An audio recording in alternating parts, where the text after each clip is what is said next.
સુરત જિલ્લાના ગ્રામ્ય વિસ્તારમાં રહેતા પાકિસ્તાનીઓને ઘર ભેગા કરવાની તૈયારીઓ શરૂ કરવામાં આવી છે।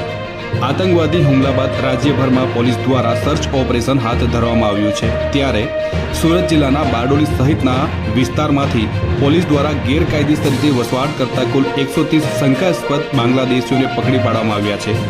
તમામને સ્થાનિક પોલીસ સ્ટેશન ખાતે લાવી તેઓની પૂછપરછ કરી નાગરિકતા અંગે વેરિફિકેશન અંગેની કામગીરી ચાલુ કરી હોવાનું પોલીસ દ્વારા જણાવવામાં આવ્યું છે।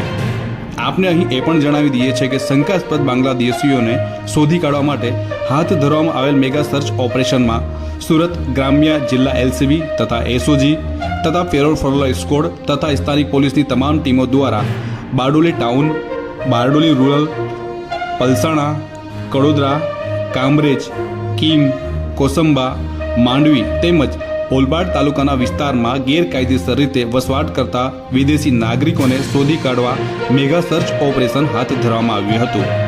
જેમાં બારડોલી ટાઉનમાંથી 22, પલસાણામાંથી 29, કડોદરામાંથી 14, કામરેજમાંથી 20, કીમમાંથી 7, કોસંબામાંથી 13, ઓલપાડમાંથી 18 અને માંડવીમાંથી 7 મળી કુલ 130 જેટલા શંકાસ્પદ ઈસમોને શોધી કાઢવામાં આવ્યા છે।